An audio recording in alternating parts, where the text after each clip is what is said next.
book before bed. Tonight, we read How to Win Friends and Influence People by Dale Carnegie. People will rarely remember what you said, but they will never forget how you made them feel. Have you ever noticed how much of our day we spend not quite seeing the people right in front of us? The person who hands us our coffee in the morning. We barely look up.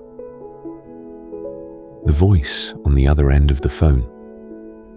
We're already thinking of our reply. Someone we love tells us about their day, and our eyes are half on a screen. We pass through dozens of small moments with other people, and we hardly touch any of them. It isn't that we're unkind, it's only that we're tired and busy, and our minds are crowded.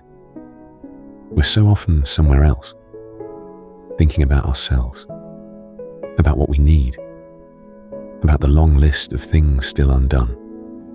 So tonight, just for a little while, let's set that list down.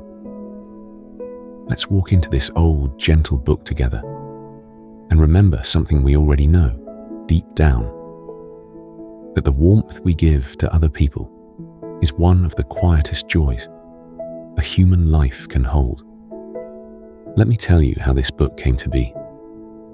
Its author was a man named Dale Carnegie. He grew up poor on a small farm in Missouri more than 100 years ago. He knew from the very beginning what it felt like to be shy, to feel awkward, to worry that you weren't enough. As a young man, he tried many things. He tried selling, going from door to door, learning to read the faces of strangers. He tried acting, for a while, upon a stage. He drifted, unsure of his place in the world, the way so many of us drift, in the long, uncertain middle of a life. But along the way, he began to notice something. He noticed that the people who got along in life, who were trusted and liked and listened to, were very rarely the cleverest people in the room. They were not the ones who knew the most, or argued the best, or pushed the hardest. They were the ones who knew how to make others feel seen, and this puzzled him at first. We're taught so often that to get ahead, we must be sharp and quick and right, that life is a kind of contest, and we must win it. But Carnegie kept seeing the opposite. The ones who truly thrived were warm. They were patient. They had a gift for making whoever they were with feel for a moment like the only person in the world. So he began to teach.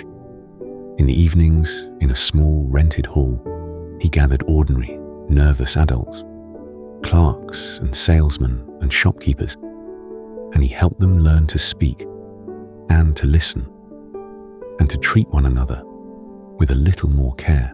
He had no grand theory.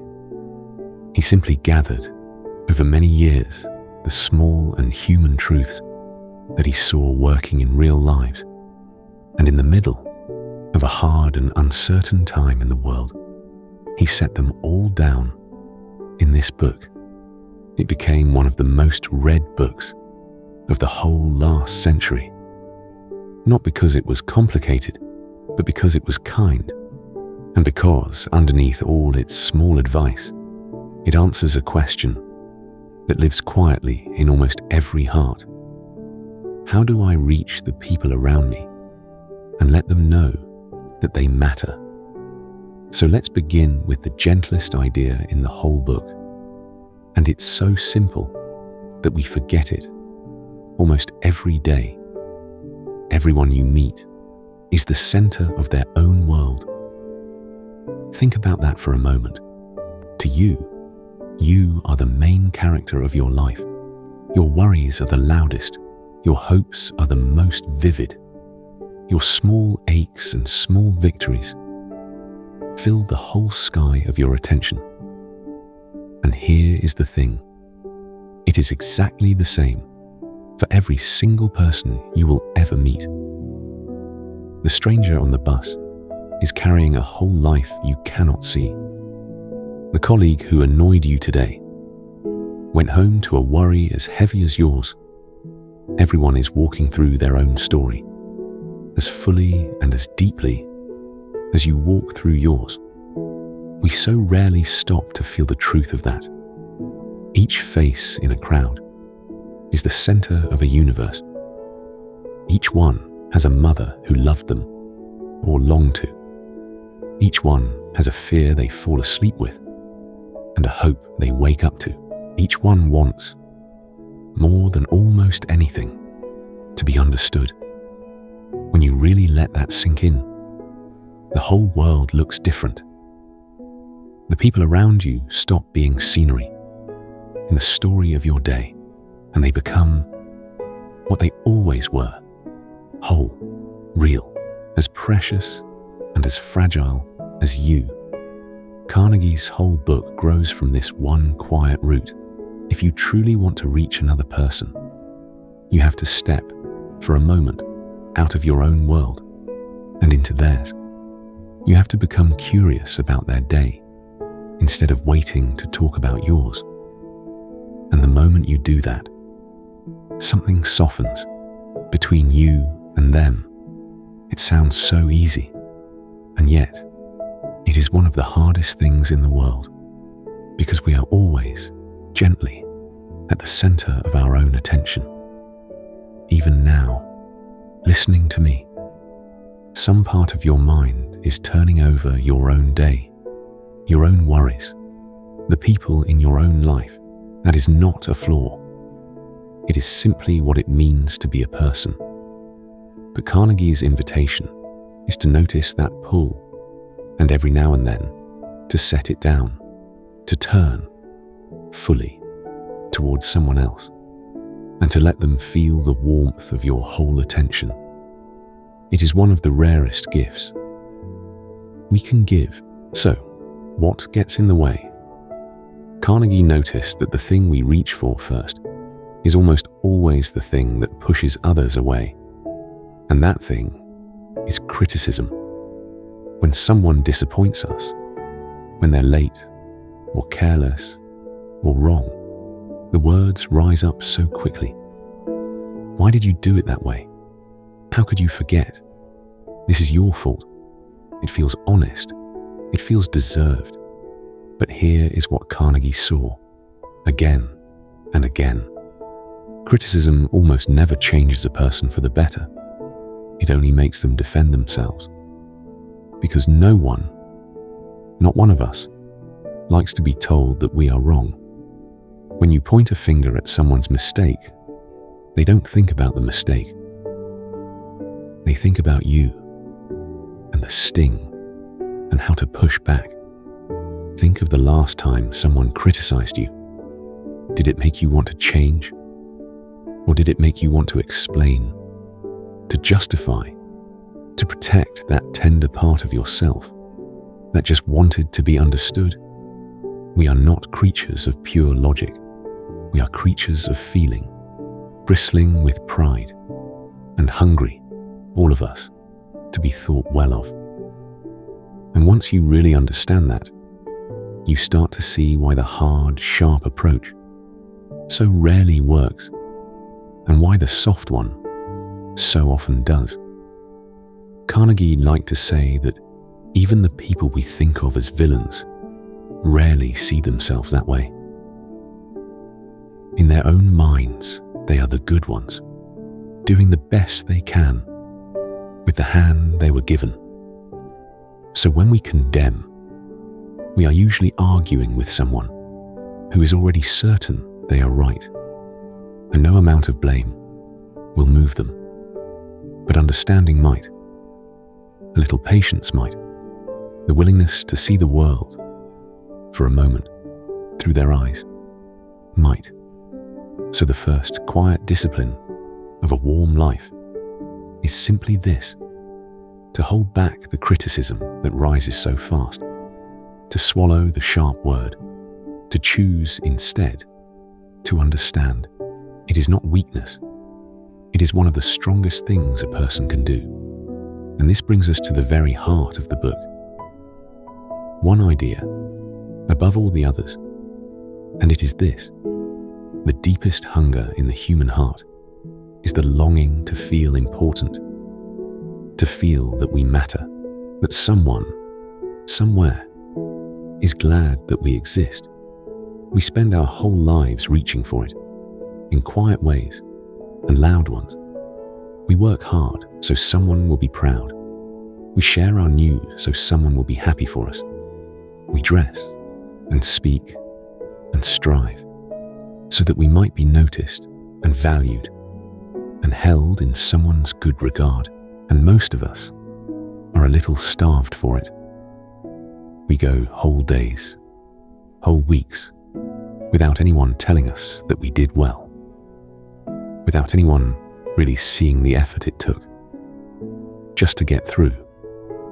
So Carnegie's most beautiful teaching is also his simplest. If you want to win someone's heart, give them that feeling, honestly, freely. Let people know that they matter to you, not with empty flattery, not with words you don't mean, but with real, warm, honest appreciation for the good that is truly there. Because there is good in nearly everyone. Some small thing they do well, some kindness, some effort, some quiet strength. And most of the time, no one ever says a word about it. Imagine being the person who finally does. Think of how rare it is. How long has it been since someone looked you in the eye and told you simply that they were glad you exist? For most of us, those words come so seldom that we remember them for years. A teacher who once believed in us, a friend who said the right thing on the hardest night, a stranger whose small kindness. We have never forgotten. These tiny moments outlast almost everything else. And you have the power to give them any day you choose. To anyone you meet, a few honest, warm words can be a light in someone's whole week. And it asks so little of you, only that you notice and that you say it out loud. So how do we do this? In real and ordinary ways. Carnegie offers many small practices. Tonight, I'd like to share 6 of them with you. You don't need to do anything. Just let them settle, softly, as you listen. The first is to become genuinely interested in other people. This is the gentle heart of it all. Most of us, when we meet someone, are quietly hoping that they'll find us interesting. But Carnegie turns it around. The secret isn't to be interesting, it's to be interested. He noticed that a dog of all creatures has mastered this. A dog asks nothing of you. It simply lights up with joy that you have arrived, and we love them for it. So tomorrow, with the next person you meet, try a small thing. Ask them one real question about their life, their day, the thing they care about, and then simply listen. Not waiting for your turn, just curious. You'll be amazed how a face lights up when someone truly wants to know. The second is to remember and to use a person's name. There is no sound, Carnegie said, so warm to a person as their own name, gently spoken. A name is the one word that belongs only to them.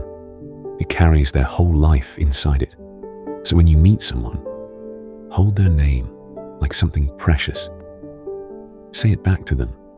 Use it softly when you speak.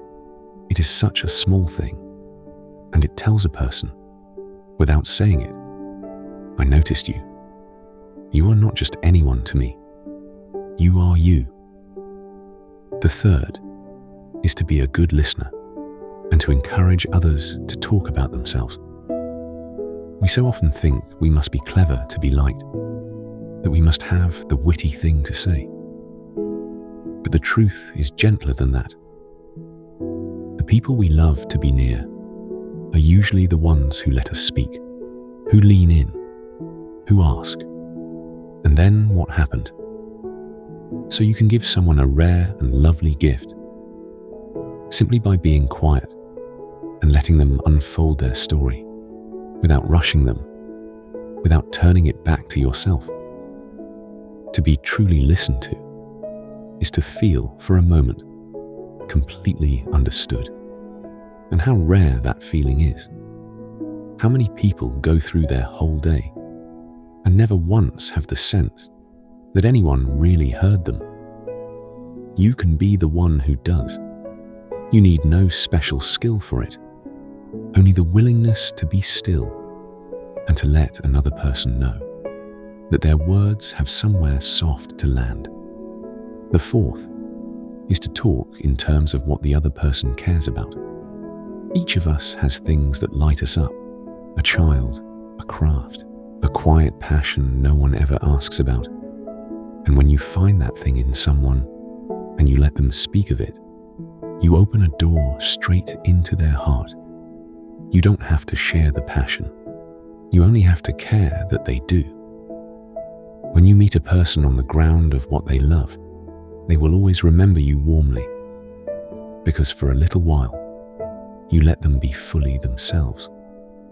The fifth is to make the other person feel important, and to do it sincerely. This is the thread that runs through everything. In every small exchange, you have a quiet choice. You can leave a person feeling a little smaller or a little larger than you found them. A word of thanks, a small, true compliment, noticing the thing they worked hard on, letting them know their help mattered. These cost you almost nothing, and they can change the whole shape of someone's day. The deepest kindness is to make people feel that they are worth something, because they are. The sixth is to smile. Of all of them, this is the softest and the simplest. A smile says, before a single word, "I am glad to see you." It asks for nothing, it costs nothing, and it gives something to everyone it touches. The tired face that meets your smile softens just a little. You don't even have to feel especially cheerful to begin. Carnegie believed that often the feeling follows the act. That if you offer warmth, your own heart grows warmer too. A smile is the smallest bridge between one lonely person and another. And notice, these six are not really six different things. They are one thing, wearing six gentle faces. To be interested, to remember a name, to listen, to speak of what others love, to make them feel important, to smile. Underneath each of them is the same quiet message: I see you, you matter to me. I am glad that you are here. That is the whole of it. Everything else is only the way we say it. Now, perhaps a quiet worry rises here. You might be thinking, isn't this just learning to use people, to be nice so that I can get my way? It's a fair question, and Carnegie answers it clearly. None of this works if it isn't real. People can feel the difference. We always can. Flattery, given to get something, has a hollow ring to it, but honest appreciation, given freely, expecting nothing back, lands somewhere deep. The whole secret is that you must actually mean it, and the beautiful thing is, when you truly practice these small kindnesses, you are not pretending to care. You are learning to care. You begin to notice the good in people you used to overlook. You begin to find others genuinely interesting because you finally slowed down enough to look. This isn't a clever trick for getting your way. It's a way of moving through the world with your heart a little more open, and the warmth you give comes back to you as a quieter, kinder life. There is one more place where all of this is tested, and that is when we disagree. When someone has done something we think is wrong, or believes something we are sure is mistaken, or stands gently in the way of what we want. In those moments, the old urge returns to argue, to prove, to win. But Carnegie offers a quieter wisdom here too. He said that the only way to truly win an argument is to avoid it, because even when you win, you lose. You may walk away, right, and leave the other person feeling small and stubborn and hurt. And a person whose pride you have wounded will almost never change their mind. They will only hold it tighter. So when you must disagree, Carnegie suggests beginning soft. Begin in a friendly way. Show first that you respect the other person, that you see things from their side, that you are not their enemy. Look for the places where you already agree and start there. Let them feel heard before you ever ask them to hear you. And if someone is wrong, try not to tell them so directly. No one likes to be made a fool of. Instead, ask a gentle question. Let them discover it themselves. For the things a person works out on their own, they believe far more deeply than anything we try to push upon them. If you can let someone feel that the good idea was theirs, you have given them a gift and kept them as a friend. And when you are the one who is wrong, say so, quickly and warmly, and before anyone else can. There is a strange and lovely magic in admitting a fault. It disarms people completely. It turns a quarrel into a moment of shared honesty. To say I was wrong and I'm sorry is one of the bravest and most freeing things a person can ever learn to say. So before we drift towards sleep, let me share the part of this book that moves me most. Because beneath all the small advice, there is one large and tender truth. Almost everyone you meet is fighting a hard battle that you know nothing about. The person who was short with you today, the friend who didn't call back, the stranger who seemed cold. Behind each of them is a private weight you cannot see, a grief, a fear, a long and tiring day, a loneliness they would never name. And when you remember this, something in you changes. The small irritations of the day begin to lose their edge. It becomes easier to be patient, easier to forgive, easier to offer the soft word instead of the sharp one. Because you understand now that everyone is carrying something, and that a little gentleness might be the kindest thing that happens to them all week. We forget this so easily. When someone is cold to us, we take it as an insult. When someone snaps, we snap back. We meet their hardness with our own. But what if, just for tonight, we tried the other thing? What if, the next time someone is short with us, we paused and quietly wondered, what are they carrying that I cannot see? It does not excuse unkindness, but it softens our heart toward the unkind. And a softened heart is a lighter one to live inside. When you stop taking the world so personally, you set yourself free. As much as anyone else, this, in the end, is what the whole book is really about. Not winning, not influence, but the simple, ancient art of being good to one another, of treating each person you meet as someone who matters, because they do, every one of them, just as you do. And here is the quiet gift hidden inside it all. When you give people warmth, your own loneliness eases too. When you make others feel important, you stop feeling so small. The more genuine interest you offer the world, the more the world offers itself back to you. The kindness you pour out fills you, even as it leaves your hands. So let's think gently now about living this in ordinary life.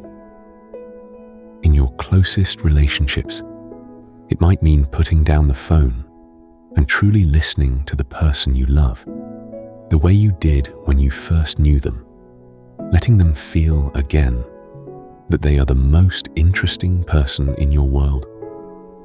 At your work, it might mean noticing the quiet effort of the people around you, saying thank you and meaning it, letting someone know their contribution mattered instead of only speaking up when something has gone wrong. And if you must guide someone or correct them, Carnegie's way is the gentle one. Begin with the good. Find something honest to praise before you ever mention what went wrong.